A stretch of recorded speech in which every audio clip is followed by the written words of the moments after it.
A dar inicio a la predicación del día de hoy. Estamos en Esdras 8 y el día de hoy vamos a ver todo el capítulo de Esdras vamos a verlo. Y a pesar de que sean 36 versículos, realmente en el bosquejo les voy a mostrar que está muy bien dividido. Esdras fue una persona sumamente inteligente y dividió muy bien este capítulo, de tal manera que las personas que leyeran el escrito, pues no se confundieran y supieran de lo que realmente se estaba hablando. ¿Qué es lo que vamos a ver el día de hoy? Vamos a ver el título de la predicación del día de hoy es Esdras viaja a Jerusalén. ¿Y qué es lo que veremos? Veremos la providencia de Dios cuando sus hijos hacen su voluntad. Veremos la providencia de Dios cuando sus hijos hacen su voluntad. Y el título del día de hoy es Esdras viaja a Jerusalén. Esdras viaja a Jerusalén. Entonces vamos a ver de Esdras capítulo 8, verso 1 hasta el verso 36. Esdras, capítulo 8, verso 1 hasta el verso 36. ¿Qué nos quedamos en la sesión pasada y en el capítulo anterior, en el capítulo 7? Bueno, en el capítulo 7 nosotros podemos llegar a ver que el rey de Persia, junto con toda la corte, había dado visto bueno a la segunda gran caravana que se iba a dirigir de Babilonia a Jerusalén.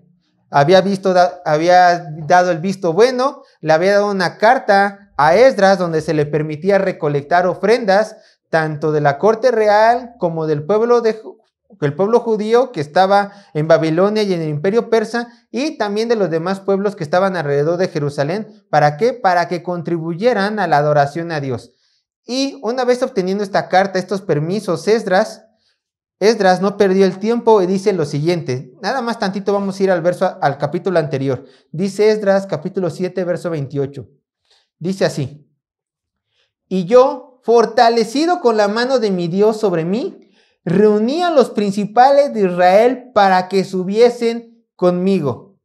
Ya tengo las bendiciones de mi rey, ya tengo las bendiciones de mi corte, ya tengo sobre todo la bendición de mi Dios. Hace falta la gente que me acompañe en esta gran caravana a la tierra de nuestros padres, de Babilonia a Jerusalén. Hace falta los adoradores que quieran ir a adorar en espíritu y en verdad, haciendo la voluntad de mi Padre, que me acompañen. Entonces, Esdras se da la tarea de reunir a toda esta gente y ahora sí están listos para la segunda gran caravana. Ahora yo les quiero mostrar el bosquejo. Y este bosquejo lo voy a repetir solamente 2 veces cada punto, pero me gustaría que lo mantuvieran presente, porque ya que es un capítulo muy largo y vamos a verlo todo, nos va a dar luz a la hora de estudiarlo. Punto número 1. Los integrantes de la caravana. Este sería el primer punto del bosquejo. Los integrantes de la caravana. Y esto lo vemos en el versículo 1 al versículo 14. Punto número 2 del bosquejo. El gran problema del viaje. Punto número 2. El gran problema del viaje. Y este gran problema se presenta en el verso 15 al verso 20. Punto número 3. Ayunando por la bendición de Dios. Y este lo encontramos del verso 21 al 23. Ayunando por la bendición de Dios. Y esto lo encontramos del verso 21 al verso 23. Punto número 4. Contando las ofrendas. Esto lo encontramos del verso 24 al 30. Contando las ofrendas. Del verso 24 al 30. El punto número 5. Llegada a Jerusalén y entrega de las ofrendas. Punto número 5. Llegada a Jerusalén y entrega de las ofrendas. Esto lo encontramos del verso 31 al 34. Y punto número 6 y último, holocausto de agradecimiento por su llegada a Jerusalén. Punto número 6, holocausto de agradecimiento por su llegada a Jerusalén. Y esto lo encontramos del verso 35 al 36. A grandes rasgos es todo este bosquejo, es el capítulo 8 de Esdras. Ahora vamos a ir a desmenuzarlo poco a poco, que es a lo que venimos. Recuerden, no lo vamos a leer todo completo porque está muy grande, pero sí vamos a ir leyendo verso por verso y lo vamos a ir explicando. Punto número 1 del bosquejo. los integrantes de la caravana, del verso 1 al verso 14. Verso 1, dice así la palabra de Dios. Estos son los jefes de casas paternas y la genealogía de aquellos que subieron conmigo de Babilonia, reinando el rey Artajerjes. Ya estamos en el capítulo 8. Estos son los jefes de casa paterna y la genealogía de aquellos que subieron conmigo de Babilonia, reinando el rey Artajerjes. Entonces Esdras procedía a mostrarnos una lista de personas que irían en esta segunda caravana de Babilonia a Jerusalén. Pero hay que aclarar que esta lista no es una lista exhaustiva. Más bien es una lista donde se nos van a presentar a los representantes de cada familia que iba a acompañar a Esdras a Jerusalén. Entonces, primeramente vamos a encontrar que se van a nombrar a la familia, al representante y al papá, y posteriormente se va a decir el número de los integrantes que las va a acompañar. Ahorita me voy a detener un poco más en eso, pero les quiero mostrar estos datos generales para que entremos al contexto de esta lectura. Se estima que esta gran segunda caravana se realizó en el año 458 a.C.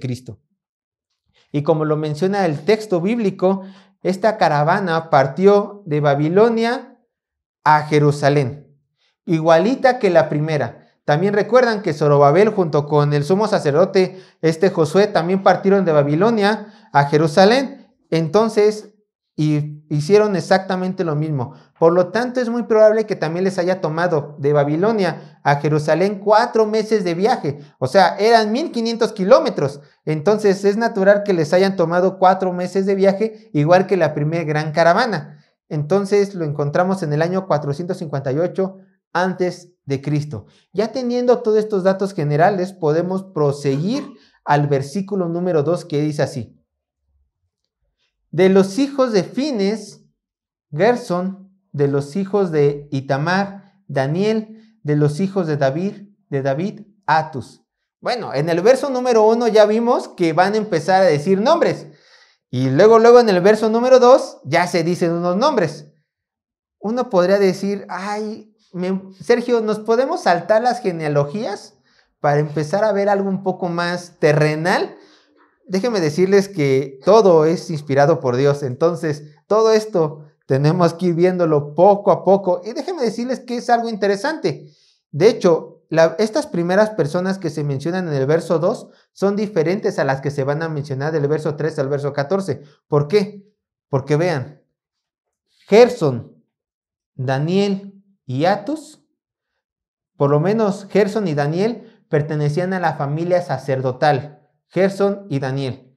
Y Atus, vean lo que dice, de los hijos de David. ¿Quién era David? Fue el gran rey de Israel. Atus pertenecía a la familia descendiente de David.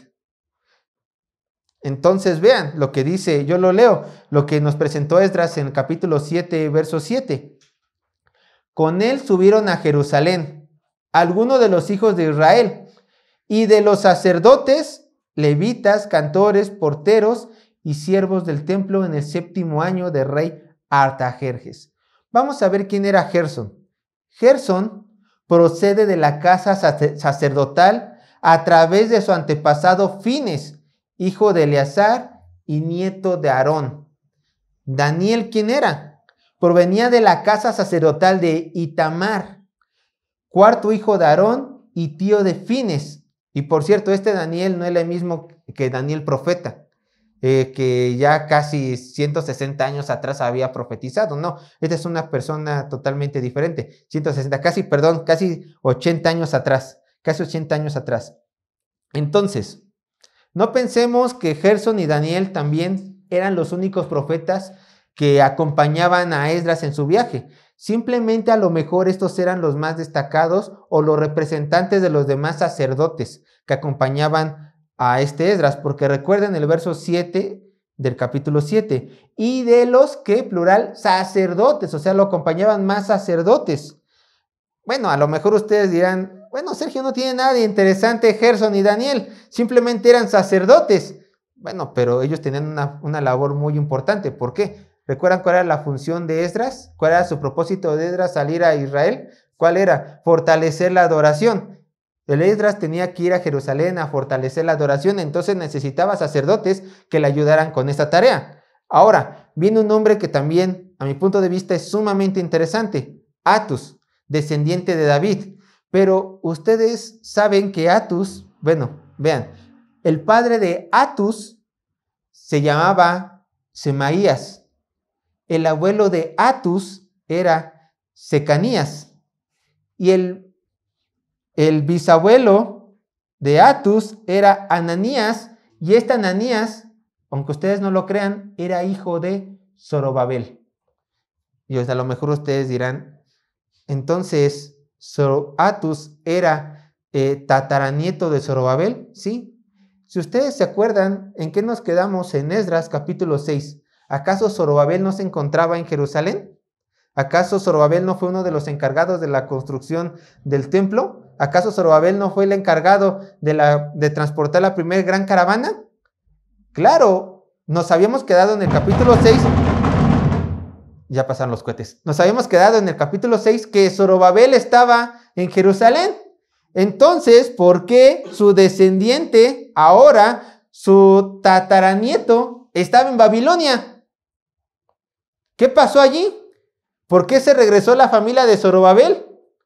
¿Qué creen? No lo sabemos, pero es un dato interesante. Es un dato sumamente interesante que los descendientes de Zorobabel no se quedaron en Jerusalén, sino que por alguna razón se regresaron a Babilonia. Pero es igualmente interesante saber que uno de sus descendientes de gran Zorobabel quiso volver a regresar a la tierra de sus padres. ¿Por qué? No lo sabemos. Bueno, ¿por qué se regresaron? No lo sabemos. Pero sí sabemos la razón por la cual él regresó. Para adorar al Dios de sus padres, para adorar al Dios de sus antepasados, para adorar al Todopoderoso Jehová. Entonces aquí tenemos estas tres personas al principio de la lista. Ahora sí, dejando a un lado a los sacerdotes, a los representantes de los sacerdotes, y dejando a un lado a Atus, descendiente directo de David, que por cierto no va a poder acceder al trono, dado por la maldición puesta por Dios a descendientes de David, haciendo a un lado a estas personas y estos representantes de los sacerdotes, ahora sí, del verso 3 al verso 14, se nos empieza a decir una lista de todo el pueblo, de todo el vulgo que iba a acompañar a Esdras de regreso a Jerusalén. Pero para que ustedes no se pierdan, les voy a dar una fórmula. ¿Por qué? Porque son muchos nombres. Les voy a dar unas pistas, les voy a dar unos tips. Primeramente, es una familia por versículo. Entonces, en el capítulo 3 vamos a encontrar una familia, en el capítulo 4 otra familia y así. Son una familia por versículo y en total son 12 familias. Del verso 3 al verso 14 son 12 familias.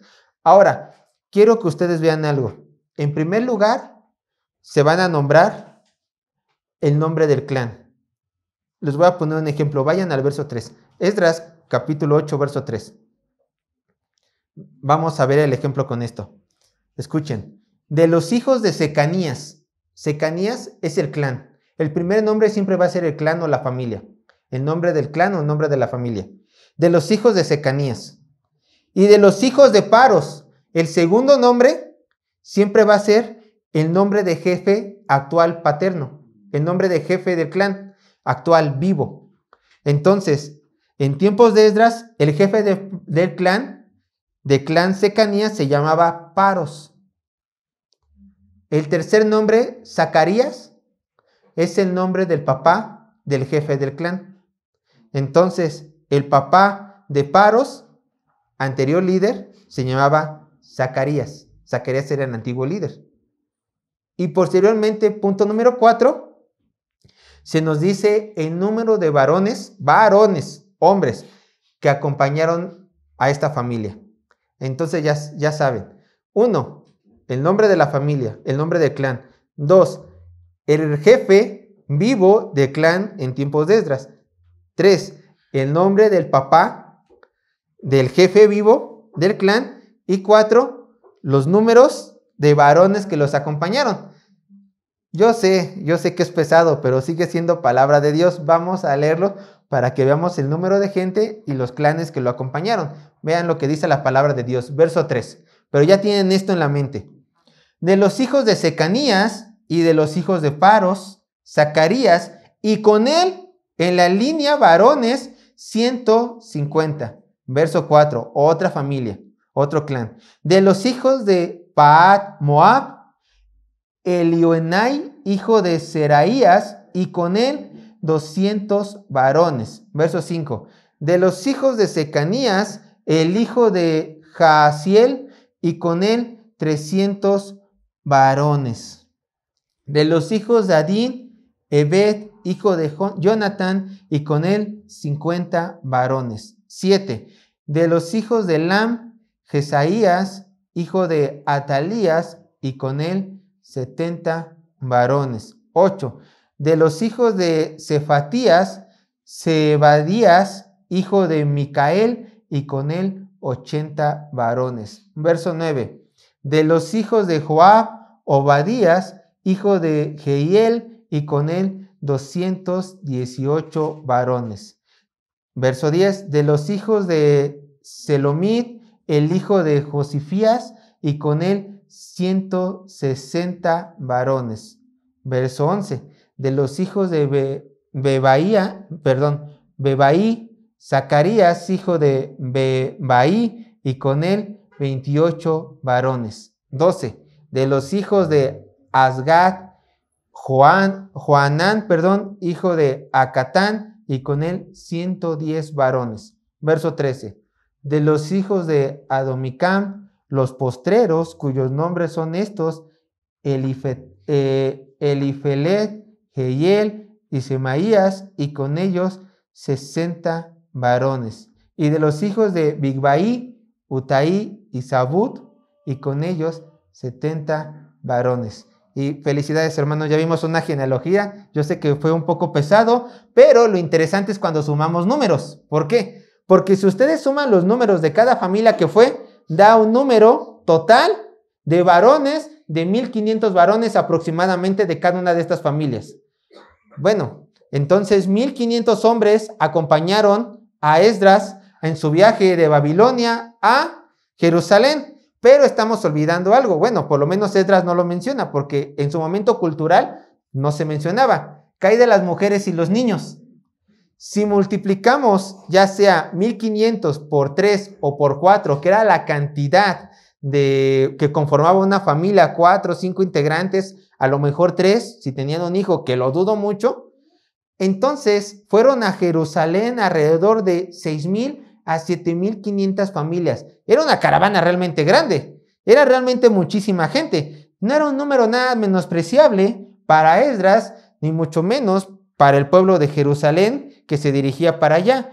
Y todas estas personas iban con un propósito en mente, el cual era ir a adorar a su Dios, a la tierra de sus padres, ser fiel a su obra, ser fiel a su palabra y viajar 4 meses para cumplir la voluntad de su Dios. Pero bajo estos números se escondía un gran problema, hermanos. Y es el punto número 2 de bosquejo.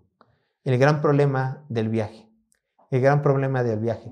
Vean, vamos a leer el verso 15. Vamos a leer el verso 15. Lo vamos a dividir en 2. Primera parte, verso 15. Los reuní junto al río que viene a Ahava y acampamos allí 3 días. Hay unas cosas, unos puntos que ver solamente en esta parte. Nos vamos a detener aquí. Primero, dice la escritura, río que viene de Ahava. Ahora, si ustedes me dicen, Sergio, búscame en un mapa este río, no lo han encontrado, no se sabe qué río es. No se sabe de qué río es. Pero se cree que es un río artificial, proveniente del río Éufrates. ¿Por qué un río artificial? Bueno, porque si ustedes recuerdan, los persas junto con la región de Babilonia eran grandes agricultores. Entonces ellos abrían canales para que las aguas del río Éufrates también inundaran esos canales y podrían regar su agricultura, podría regar sus sembradíos que estaban alrededor. Se cree que el río Ahava era un río artificial proveniente del río Éufrates, donde también la gente que solía viajar de Babilonia a otras partes del imperio se asentaba algún tiempo. ¿Para qué? Para descansar o bien era un lugar de descanso o un lugar de reunión para que de ahí partieran a otros lados. dado que había agua, dado que había comida alrededor, si esta postura es la correcta. Pero también se llega a creer que este río no estaba muy lejos de Babilonia. ¿Cómo llegamos a creer esto? Porque se acamparon 3 días allí. Quiere decir que si ellos iban a salir de Babilonia, que cruzaba ahí el río Éufrates, iban rumbo a Jerusalén, entonces nos llega al punto número 2. ¿Por qué acamparon 3 días? No dice Esdras por qué acamparon 3 días. De hecho, es raro, ¿no era mejor quedarse de ver en Babilonia y luego irse?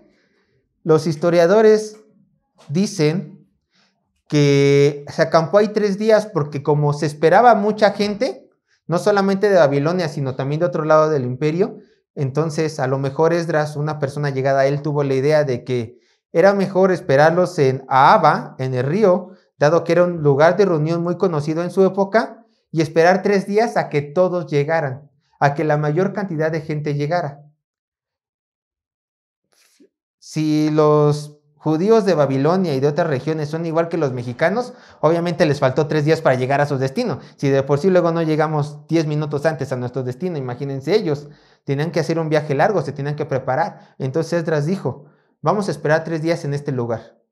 3 días, los que llegaron, nos vamos. Los que no llegaron, pues esperemos que lleguen por su cuenta, porque la caravana solamente va a estar ahí 3 días, tienen 3 días para llegar y vamos a partir.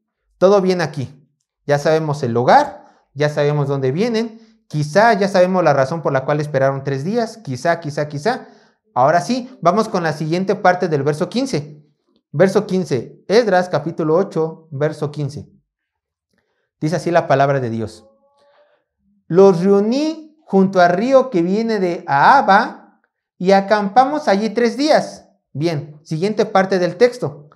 Y habiendo buscado entre el pueblo y entre los sacerdotes, no hallé allí de los hijos de Leví.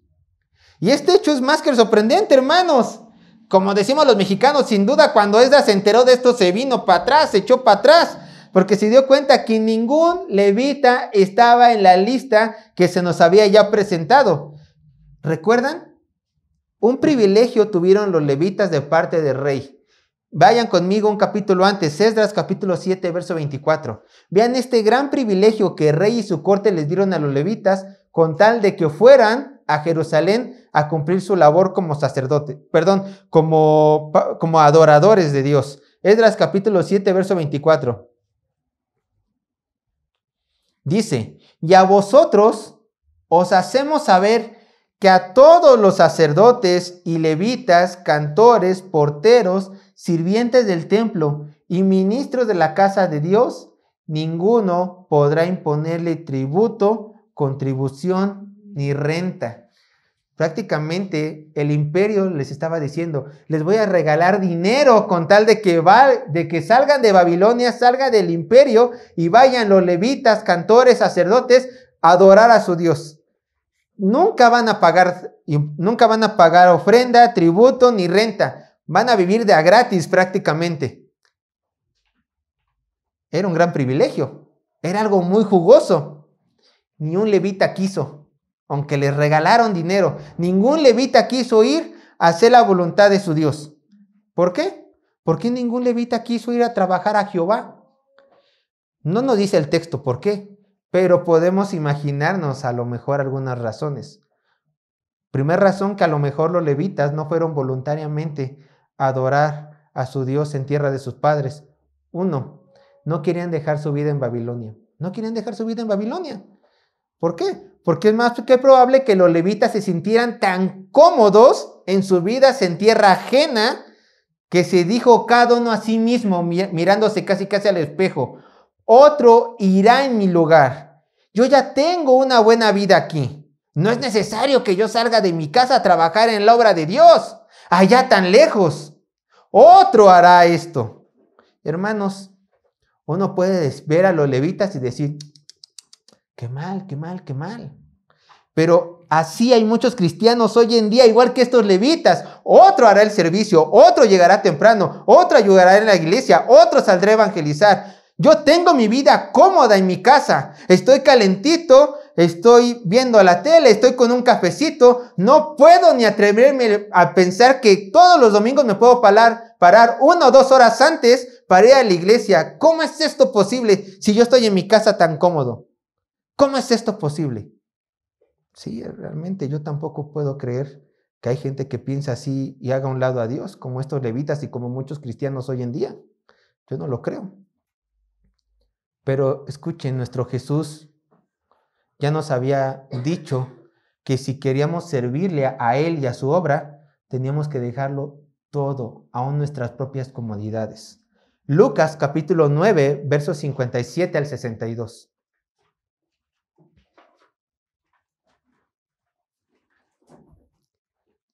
Dios no solamente nos dice, déjalo todo, también nos dice, deja tu vida que te gusta para hacer la vida que a mí me gusta. Lucas capítulo 9, versos 57 al 62. Lucas capítulo 9, versos 57 al 62. Dice así, vean, aquí se le acercan personas a nuestro Señor Jesús y muy animoso dicen, yo te quiero servir. Pero el Señor les dice, mide el costo de servirme. Y una vez medido el costo, sabiendo cuánto tienes que dejar, ven conmigo.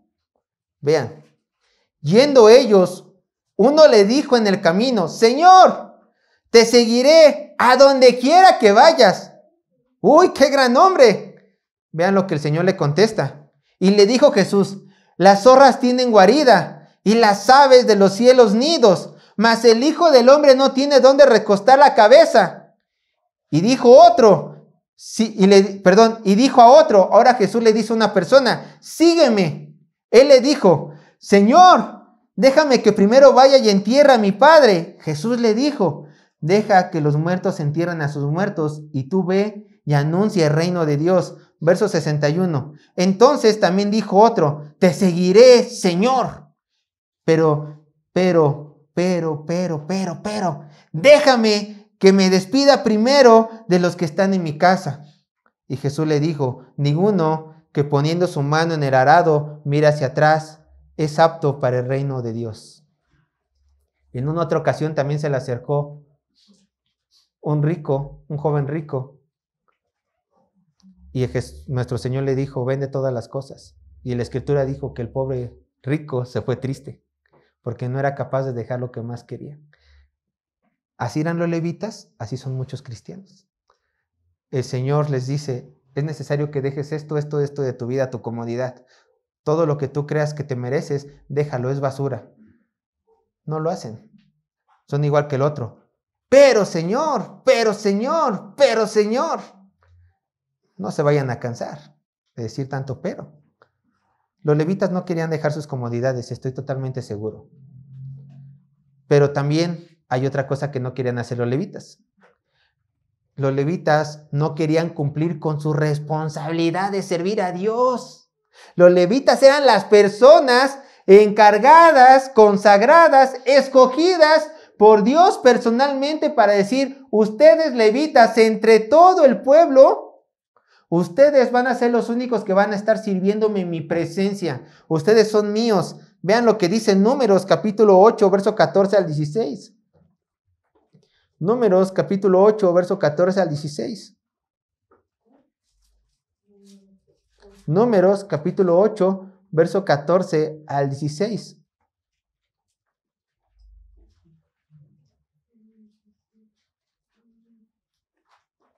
Dice así la palabra de Dios.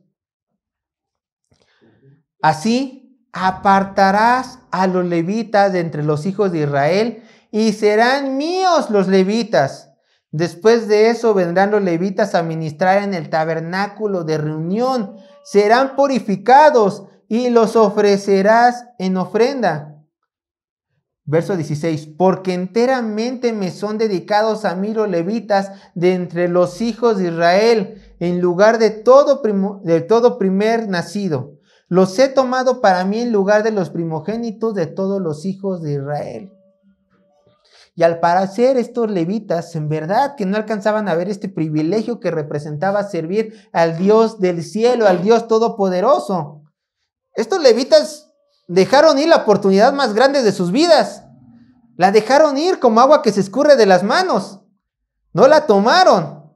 El Señor les dice, ven, ustedes me tienen que servir a mí. Ellos dicen, después, Señor, yo estoy tan cómodo conmigo mismo, no quiero hacer lo que me corresponde. Otra vez se vuelve a escuchar la frase, yo sé lo que me corresponde hacer, pero otro lo hará, yo no. Otra vez podemos escuchar eso. ¿Y qué creen? Ese mismo eco, desgraciadamente, una vez más ha llegado a nuestra iglesia. Hay muchos cristianos que también tienen esta misma mentalidad. Hay muchos cristianos que también se dejan llevar por estas mismas palabras. Todo cristiano tiene la responsabilidad de trabajar en la obra de Dios. Todo. ¿Cómo? Evangelizando, discipulando, orando, ofrendando, sirviendo en la iglesia, sirviendo a sus hermanos, sirviendo en su casa como hombre o mujer, dando testimonio afuera. ¿Y qué creen? Igual que los levitas, no lo hago, sé lo que tengo que hacer y no lo voy a hacer. Como retando a Dios. Como retando a Dios. Otro lo hará, yo no. Yo no. ¿Saben qué es más triste? Que un hombre en su casa que se hace llamar cristiano, tapado entre cobijas, perdiéndose un día de culto. ¿Saben qué es peor que eso? Un hombre o una mujer viniendo a la iglesia todos los domingos sin servir a su Dios. Eso es más triste. Es más triste. ¿Por qué? Porque por lo menos el que está en su casa atrapado en las cobijas es congruente en desobedecer a Dios. Pero el que está aquí es más que hipócrita, porque quiere dar una apariencia que no es. Otro lo hará, otro lo hará. Que por lo menos a mí me vean aquí sentado, cruzando los brazos, platicando con el de al lado. Ya mi palomita del día, otro lo hará. Otro hará la obra de Dios.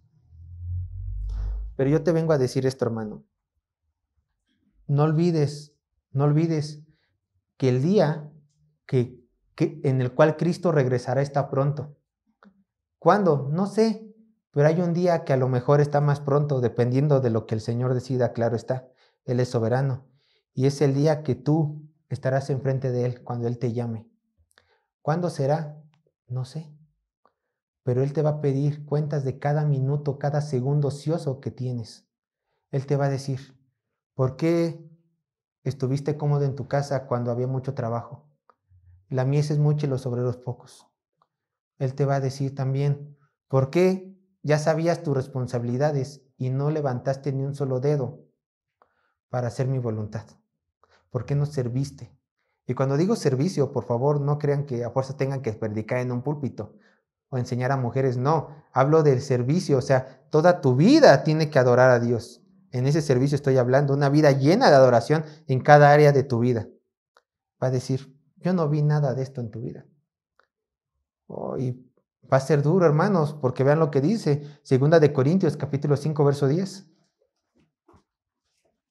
Va a ser duro porque el Señor nos va a pedir cuentas a cada uno de nosotros. Vean lo que dice 2 Corintios capítulo 5, verso 10. 2 Corintios capítulo 5, verso 10 dice así la palabra de Dios. ¿Por qué? Escuchen, porque es necesario que todos nosotros, comparezcamos ante el tribunal de Cristo. Escuchen, aquí viene lo terrible. Para que cada uno reciba según lo que haya hecho mientras estaba en el cuerpo, sea bueno o sea malo. Si tú solamente eres un inconverso que quiere hacerse creer cristiano y vienes aquí a la iglesia, bueno, tu paga va a ser la muerte. Pero si tú eres un cristiano que es perezoso, que reta a su Dios y es soberbio por no querer hacer su voluntad, el Señor se ocupará de ti y tú vas a sentir vergüenza al último, porque en lugar de ganar tesoros para Dios y así tener el privilegio de aventarle las coronas a Él en ese gran día, todo lo que hubieras hecho se va a quemar y la vergüenza va a ser para ti. Esa va a ser tu recompensa en el gran día. Pero bueno, vamos a continuar con nuestro texto. Ya vimos, Esdras estaba perplejo. vio la lista y dijo, de estos 1500 varones, ningún levita, ni uno solo. Bueno, Esdras no se iba a quedar con los brazos cruzados. Versos 16 y 17, Esdras 8. Versos 16 y 17 de Esdras 8. Dice así la palabra de Dios.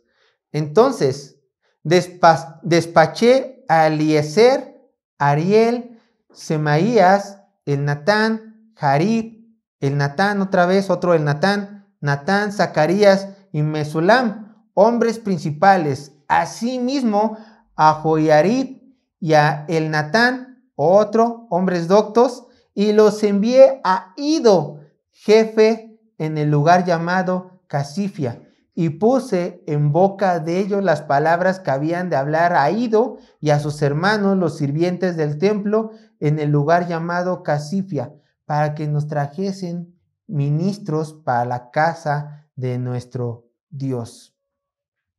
Entonces, Esdras se vio en la tarea de enviar a hombres a este lugar llamado Casifia para decirle a Ido, mándanos gente, porque nadie quiso ir voluntariamente. Nadie quiso ir. Ahora, ¿cuál es el lugar de Casifia? Recuerden, aquí está Babilonia. Quizás por aquí, en el río Éufrates, está Ahava, que era el lugar donde se habían asentado. Ya estaban ahí 3 días. Esdras dijo, a ver, ya nos vamos, pasa la lista, ¿quiénes están presentes? 1500. ¿Y los levitas? No, no hay ninguno, ¿qué hacemos? No, pues ve a este poblado, lugar, a Casifia, y dile a Ido que nos mande levitas. Y mandó a gente ahí a este lugar. Ahora, Casifia tampoco está identificado en el mapa, no sabemos dónde está, no sabemos si es una ciudad, si es una provincia, no sabemos qué es Casifia, no sabemos si es un pueblito. Pero lo que sí estamos seguros es que era un lugar donde había muchos levitas. Porque por algo Esdras nos mandó a estas personas, estos 12 hombres, que fueran a reclutar ahí levitas, con Ido. ¿Y qué creen? Lo lograron. Lograron reclutar levitas. Vean el verso 18 al 20. Dice así. Esdras 8, verso 18 al 20. Y nos trajeron, escuchen, según la buena mano de nuestro Dios sobre nosotros, un varón entendido de los hijos de Malí, hijo de Leví, hijo de Israel, a Serebías con sus hijos y sus hermanos, 18, a Sabías y con él a Jesaías de los hijos de Merarí, a sus hermanos y a sus hijos, 20, y de los sirvientes del templo a quienes David con los príncipes puso para el ministerio de los levitas, 220 sirvientes del templo, todos los cuales fueron designados por sus hombres. Ahora, entonces, de acuerdo a lo escrito por Esdras, de acuerdo con la buena mano de nuestro Dios, tenemos ahora alrededor de 40 levitas y 220 servidores del templo. Entonces ya tenemos a 260 personas más. Ahora, ¿por qué hace la distinción? Los levitas y los servidores del templo eran personas totalmente diferentes. Primeramente, ¿quiénes eran los levitas? Bueno, de los de las tribus de Leví. ¿Quiénes eran los servidores del templo? Toda esta palabra servidores del templo realmente la traducen de una palabra que es netineos. Y estos netineos eran descendientes de los gabaonitas. Estos netineos eran descendientes de los gabaonitas. Y esto lo encontramos en el relato de Josué 9. Ustedes recuerdan, se le dio la orden de Josué de decir, todos los que estén en la tierra de Palestina van a morir. Entonces los gabaonitas dijeron, no, nos van a matar. Vamos a hacer como que somos de tierra muy lejana, vamos a pactar con Josué y que Josué nos perdone la vida. Bueno, Josué no consultó con el Señor, le perdona la vida a los gabaonitas. Y el Señor regaña a Josué y dice, te engañaron, Josué, pero prácticamente le dice, tú tienes la culpa por no consultarme. ¿Qué hacemos con los gabaonitas? Ya no los podemos matar. Dice el Señor, ellos se me servirán a mí en el tabernáculo. Bueno, ya no estaba el tabernáculo, estaba en el templo. Entonces se juntó a los descendientes de los gabaonitas, los netineos, servidores del templo, junto con 40 levitas. Ahí tenemos una distinción muy grande. Pero en total eran 200 60 gentes más para el servicio de nuestro Dios. Ahora, hay una pregunta muy importante, muy, muy importante. Esto lo vamos a ver más adelante, pero te los quiero decir. 3 días esperando a que la gente se juntara, de acuerdo con la postura que yo les estoy planteando. ¿Saben cuánto tiempo más se tardaron en conseguir estas personas? 9 días más. Entonces retrasaron casi medio mes su viaje. O sea, ya estaban acampando y tuvieron que retrasar medio mes su viaje. Uno diría, oye Esdras, ¿por qué eran tan necesarios los levitas? ¿No te bastaban 1500 personas ya? Varones. ¿No te bastaban 1500 varones ya para el servicio del templo? Bueno, lo recalco. El propósito y misión de Esdras de ir a Jerusalén era fortalecer la adoración a Dios en su templo y en toda la nación. Y si realmente Esdras quería cumplir con este propósito, Esdras necesitaba a todos los levitas posibles consagrados a Dios para servirle. Y esto por una función importante que tenían los levitas, que lo encontramos en Deuteronomios 33:10. Aquí encontramos una de las funciones principales que tenían los levitas en Deuteronomios 33:10. Y por eso Esdras dijo, no nos vamos hasta que consigamos la mayor cantidad de levitas que podamos. No nos vamos a ir. Deuteronomios 33:10.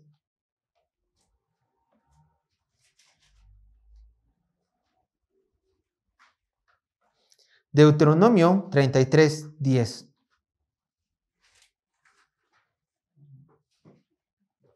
Dice así la palabra, escuchen. Y se refiere este verso a los levitas. Ellos, o sea, los levitas, enseñarán tus juicios a Jacob, o sea, a todo el pueblo de Israel, a las 12 tribus, y tu ley a Israel. Pondrán el incienso delante de ti y el holocausto sobre tu altar. Vean, ellos enseñarán tus juicios a Jacob y tu ley a Israel. Entre todo el pueblo de Israel, los levitas eran los únicos que podían enseñar la palabra de Dios a sus hermanos. Los sacerdotes, recuerden, eran también levitas, pero los sacerdotes tenían otras funciones en el templo. Entonces, los de menor, y además eran de la descendiente de Aarón, como Gersón, que lo vimos al principio, y Daniel. Pero por otro lado también tenemos a los levitas, que eran encargados de enseñar al pueblo de Israel la ley, y tenían labores menos, por así decirlo, menos privilegiadas que la descendencia de Aarón. Ellos no tienen que estar tan metidos en el templo, pero aún así tenían este privilegio de enseñar la ley de Dios. Y Esdras dijo, yo no puedo irme a Jerusalén a fortalecer la adoración si no va a haber hombres que enseñen la ley de mi Dios. No puedo irme. Entonces, por eso se prefirió perder medio mes de viaje con tal de encontrar buenos maestros y predicadores de la palabra de Dios. Él dijo, no nos vamos a ir hasta que no encontremos buenos predicadores y buenos maestros. Y así fue, y encontró a 40 personotas. 40. Entonces, Esdras era un gran líder. Esdras sabía sus prioridades. Qué fácil era. Bueno, pues el rey ya me dio dinero, ya me voy con todas estas personas. ¿Y la adoración? Esdras tenía las prioridades en orden. Primero era me voy a adorar a mi Dios, que es lo principal. Y necesito esto, a levitas. Uno podrá decir, qué gran líder era Esdras, que lo fue. Pero Esdras, ¿cómo veía toda esta provisión? ¿Lo veía por su gran capacidad? No. Él siempre dijo, todo esto es gracias a la buena mano de mi Dios. Entonces vemos que era una persona humilde. Reconocía que por su fuerza nada podía hacer. Reconocía que ante esta gran falta de hombres que enseñaran la palabra de Dios, primero tenía que recorrer a su Señor para que Él proveyera a estos grandes hombres que fueran y predicaran la ley de Dios a Jerusalén. ¿Y esto qué nos recuerda, hermanos? Que el Señor da y el Señor quita. Que el Señor bendice y el Señor maldice. Que el Señor levanta y prospera y el Señor hunde a los que le desobedecen y entienden en poco su palabra. Esto lo entendía Esdras.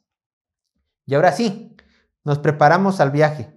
Ya falta poco, hermanos, ya falta poco. Vean, son pocos ya versículos. Ahora sí, ya tenemos a la gente, ya tenemos a los levitas, ya tenemos a los servidores del templo, ya tenemos la bendición de Dios y del rey. Bien, nos vamos. Pero antes de irnos, punto número 3 del bosquejo. Ayunando por la bendición de Dios. Vamos a ayunar por la bendición de Dios. Ese es el punto 3 del bosquejo. Ayunando por la bendición de Dios. Del verso 21 al 23. Vamos al verso 21. Esdras, capítulo 8, verso 21. Vean lo que dice. Y publiqué ayuno allí junto al río Ahava para afligirnos delante de nuestro Dios, para solicitar de él camino derecho para nosotros y para nuestros hijos y para todos nuestros bienes. Hermanos, Esdras era un hombre de Dios. Sin duda, si ustedes quieren ver un hombre de Dios, por favor siempre traigan en su mente a Esdras o lean a Esdras. ¿Por qué? Porque él siempre vamos a ver que coloca a su Señor primero antes que cualquier otra cosa. Él dice, Señor, ya tenemos todo, si lo quieren ver, todo el capital material y el capital humano que necesitamos. Pero Señor, son 4 meses de viaje. Y así solamente fuera un día de viaje, necesitamos tu bendición. Señor, bendícenos. Así que, pueblo, por favor, ayunemos, que recuerden, el ayuno viene con algo acompañado, con oración. Entonces, ayunaron y oraron. Viene intrínseco, va junto con pegado. Ayunaron y oraron con un solo propósito. Afligirse para que el Señor les diera caminos derechos, buen camino, los bendijera, mientras se dirigían a Jerusalén. Esdras era un gran hombre de Dios. Pero no solamente Esdras era un hombre de Dios, también Esdras era un humano común y corriente. Y él proclamó ayuno y oración por una razón muy importante. Y esto lo vamos a ver en el verso 22, que a mí se me hace muy graciosa. O sea, sí, Esdras quería la bendición de Dios porque reconocía y sabía que no podía ni caminar un paso sin que Dios la bendijera, pero en el verso 22 se nos da la razón por la cual pidió la oración. Vean, porque, recuerden, porque es un conector. Entonces, esto es la razón por la cual pidió el ayuno y la oración. Vean, y si quieren también ríanse. Porque tuve vergüenza de pedir al rey tropa y gente de a caballo que nos defendiesen del enemigo en el camino, porque habíamos hablado al rey diciendo, la mano de nuestro Dios es para bien sobre todo lo que le buscan, mas su poder y su furor contra todos los que la abandonan. Uy, Esdras por vergüenza sintió pena pedirle protección al rey. Oye, Esdras, ¿por qué vamos a ayunar? Ay, mira, te cuento, me dio pena pedirle protección al rey. ¿Por qué? Porque le había ya dicho al rey que nuestro Dios era poderoso. ¿Y ahora pedirle algo? Pues solamente una vez más. Imagínense esta escena. Imagínense que el rey y la corte manda a llamar a Esdras. Recuerden, Esdras ya le dijo al rey, rey, necesitamos esto y esto. Y el rey, lo pensaré. Pasa un tiempo. Imagínense que Esdras está con uno de sus amigos y de repente le dice Esdras, le mandan a llamar a Esdras, Esdras, ven acá, te hablan la corte. Y le dice a su amigo, no, pues acompáñame aunque te quedes en la puerta. Bien, pues vamos. Lo mandan a llamar, está el rey, están los consejeros, Esdras pasa y le dice, he aquí la carta del edicto, ven a recogerla. La recoge. Leerla enfrente de nosotros. Todo lo del capítulo 7 lo lee Esdras. Esdras, todo lo que tú me pediste está allí. ¿Está todo bien? ¿Todo en orden? Sí, rey, todo en orden. ¿Seguro? Sí, rey, todo en orden. Bien. Se le señala con el cetro, sale Esdras y ya está con su amigo. A ver, ¿qué te dieron? La carta. Esdras, qué padre, todo lo que le pediste está aquí. Solamente faltó una cosa. ¿Y la protección? Oye, Esdras, son 4 meses. ¿Y la protección? Si ya te dio todo, ¿por qué no le dijiste? Rey, faltó esto, por favor, añádanos esto. Y Esdras así abajo diciendo, ya imagínense, Esdras, un hombre maduro, un hombre con canas. No, pues es que me dio pena decirle al rey. No era de que le faltara confianza, porque una cosa es de que no quería sobrepasar la confianza del rey. No se lo pedí. Él dijo, me dio pena, me achicopalé. No pude, dice Esdras. Bueno, ¿por qué? No hizo mal Esdras. Recuerden, Esdras era un hombre de Dios. Quizás Esdras sí tenía mucha comunión con el rey. Entonces, y recuerden que a lo mejor Artajerjes conocía a Esther. Y conocían al primo de Esther. Entonces, fue muy probable a Mardoqueo. Entonces, era muy probable que Esdras de repente el rey hablara con Esdras y le dijera, cuéntame de tu Dios. Y decía, no, qué maravilla de tu Dios es todopoderoso. Y quizá hay dos razones por las cuales Esdras no le pidió ejército al rey para que le ayudara. Uno, a lo mejor Esdras pensó esto, si le pido seguridad para el viaje al rey, el rey llegará a pensar que Jehová no es tan poderoso para cuidar a su pueblo y el nombre de mi Dios sería blasfemado. O dos, también pudo haber pensado esto, si le pido seguridad al rey, el rey puede llegar a pensar que yo no le tengo fe a este Dios que yo digo que es poderoso y el nombre de mi Dios también será blasfemado. Puede ser que haya sido cualquiera de estas dos razones. Por eso Esdras prefirió callarse, mantener su pena y decir, no le voy a pedir nada al rey. Entonces todos ayunemos y todos oremos por la protección de Dios. Todos hagamos esto. Pero vean, Esdras aún así, con todo y su pena, tuvo fe en Dios. Y el Señor, ¿cómo les contesta a los que tienen fe en Él, a los que confían en Él? Verso 23. Esdras capítulo 8, verso 23. Dice así la palabra de Dios. Ayunamos pues y pedimos a nuestro Dios sobre esto, de que no tenían protección, 4 meses de viaje, bandidos, secuestradores, matones. Escuchen, y Él nos fue propicio. Todos los que confían en Dios, Dios siempre le va a responder a esa confianza. Y bien, ahora nace la pregunta, ¿fue bueno o fue malo que Esdras no le haya pedido protección al rey? Entonces aquí es de las respuestas donde yo digo, depende. ¿Por qué? Esdras claramente se ve que no le pide protección al rey porque él ve que su Dios va a ser más glorificado si el rey se da cuenta que por 4 meses caminaron y nada les pasó. No hay nada de malo. Pero ¿qué creen que va a pasar 14 años después aproximadamente? Este mismo rey también le da un permiso a un hombre, a Nehemías. Y Nehemías, ¿qué creen que sí hizo? Sí pidió gente que lo acompañase.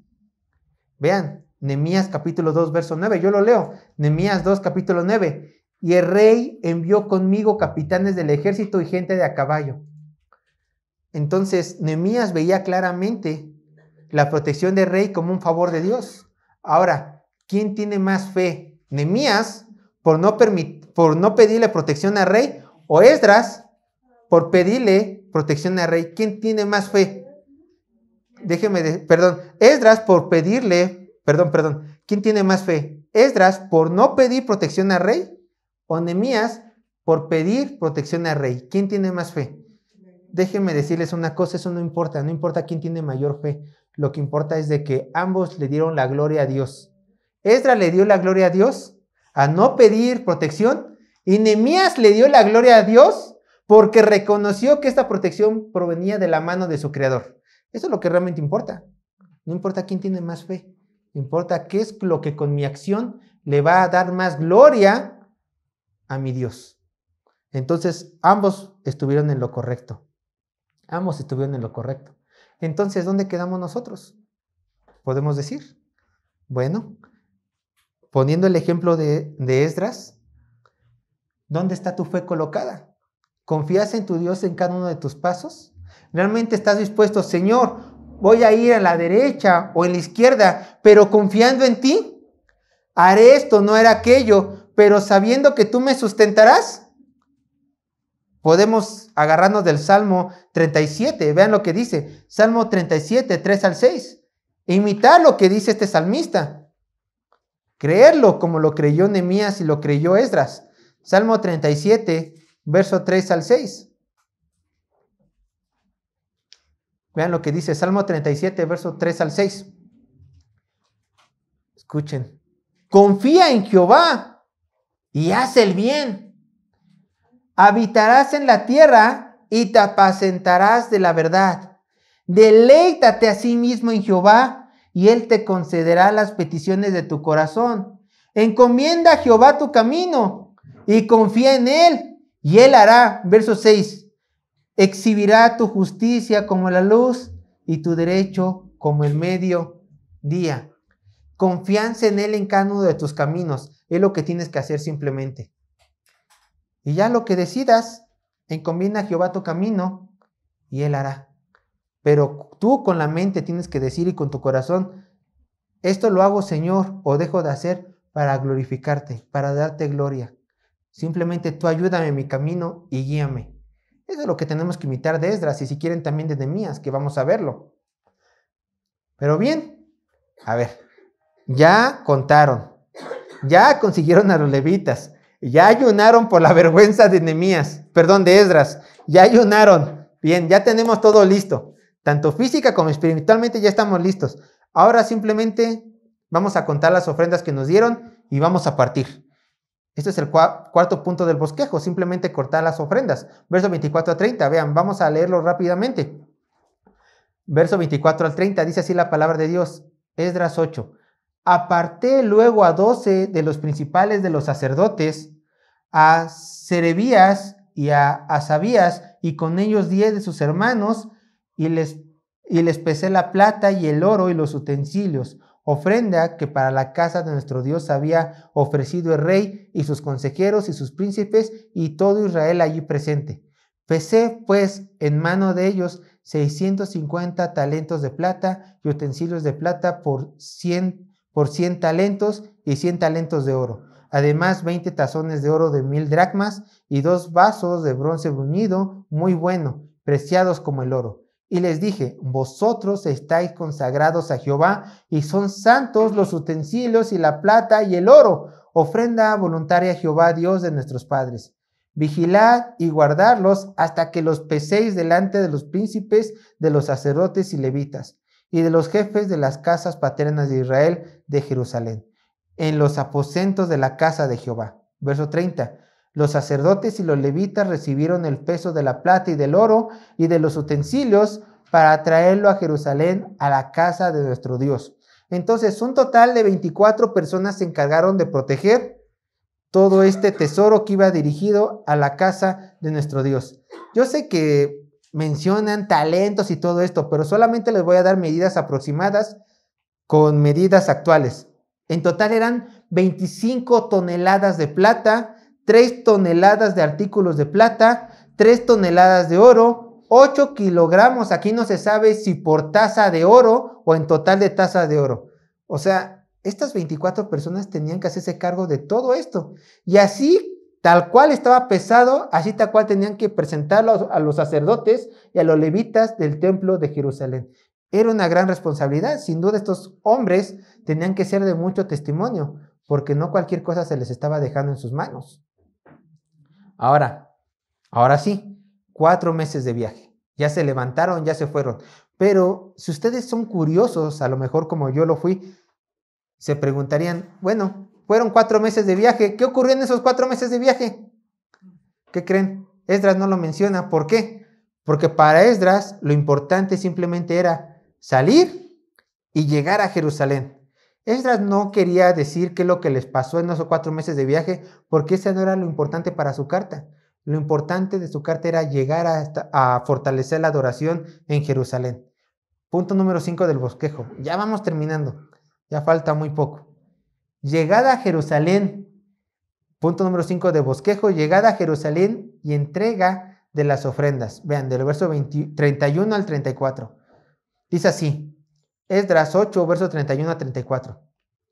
Y partimos de Río a Abba el 12 del mes primero para ir a Jerusalén. Y la mano de nuestro Dios estaba sobre nosotros y nos libró de mano del enemigo y del acechador en el camino. Y llegamos a Jerusalén y reposamos allí 3 días. Al 4º día fue luego pesada la plata, el oro y los utensilios en la casa de nuestro Dios, por la mano del sacerdote Meremot, hijo de Urías, y con él Eleazar, hijo de Fines, y con ellos Josabat, hijo de Jesúa, y Noadías, hijo de Binui, levitas. Verso 34, por cuenta y por peso se entregó todo, y se apuntó todo aquel peso en aquel tiempo. Llegaron, lo dieron, y después de 3 días de descanso, verso 35, vean lo que dice. Este sería el último punto del bosquejo y los últimos versículos. Holocaustos de agradecimiento por su llegada a Jerusalén. Verso 35.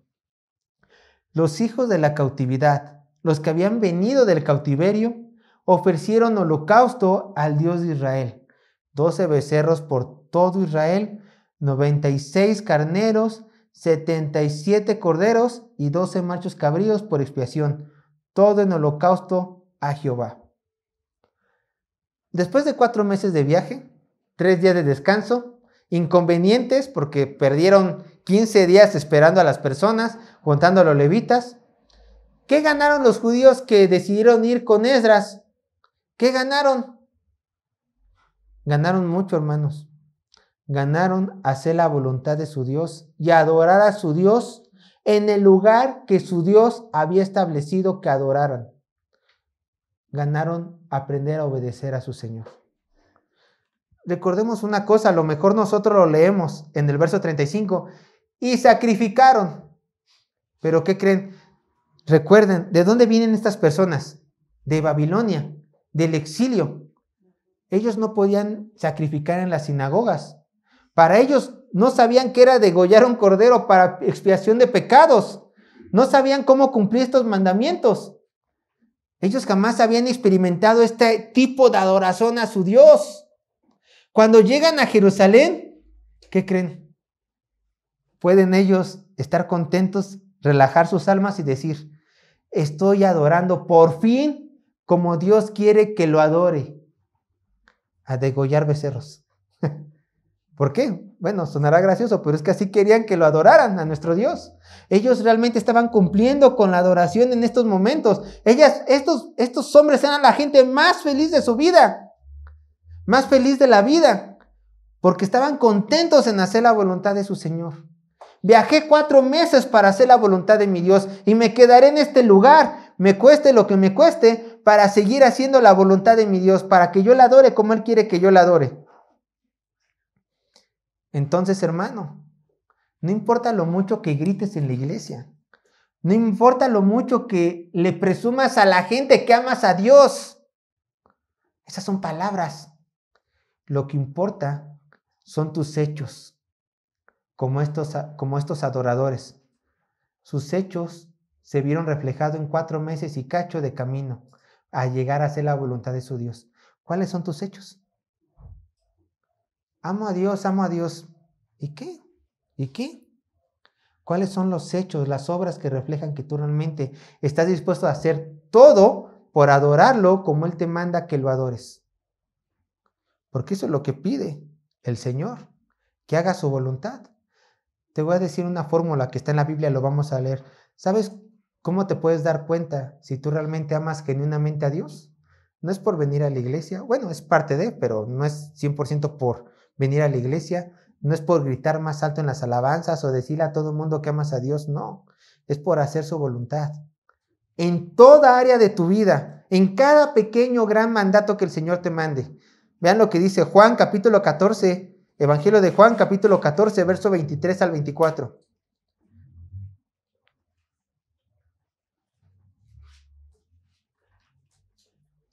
Juan capítulo 14, verso 23 al 24, dice así la palabra de Dios.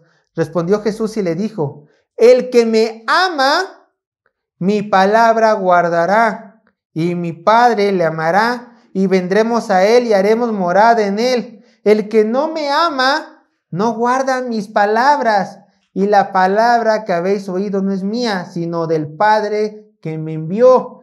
Santiago capítulo 2, verso 18 y verso 26. Santiago capítulo 2, verso 18 y verso 26. Santiago capítulo 2, verso 18 y verso 26. Dice así la palabra de Dios. Pero alguno dirá, tú tienes fe y yo tengo obras. Muéstrame tu fe sin tus obras y yo te mostraré mi fe por mis obras. Verso 26. Porque como el cuerpo sin espíritu está muerto, así también la fe sin obras está muerta. Tú no presumas que amas a Dios si no guardas, cumples su voluntad que está en su palabra. Si tú te ves al espejo y además de decir qué guapo soy o qué guapa soy, dices soy cristiano porque digo que soy cristiano, te estás equivocando. Eres cristiano no por lo que dices, sino por lo que haces. Porque solamente así darás reflejo de lo que hay en tu corazón. Y una vez que hagas todo lo que el Señor te manda que hagas, ahora sí grita, soy cristiano, porque lo eres, no al revés. No te atrevas a hacerlo al revés.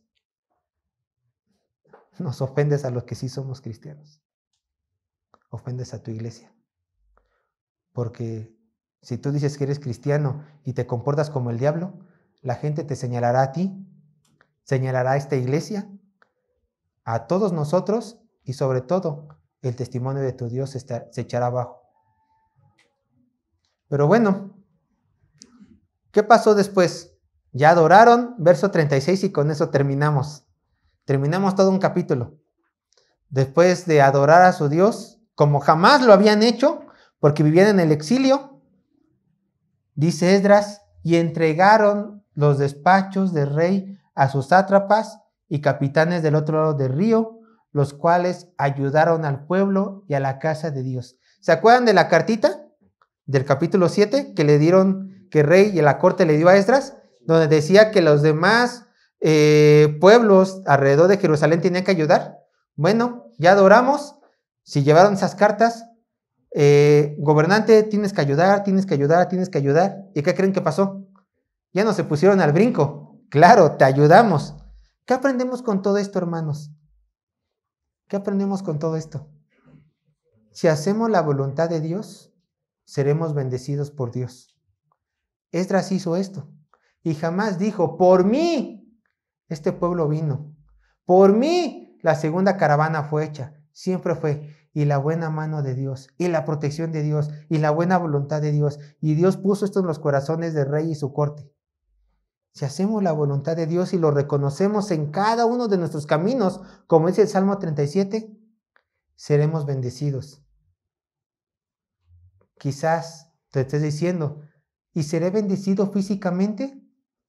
Claro, claro, claro, claro. Tanto física como espiritualmente. Confía en Él y Él hará. Oremos al Señor.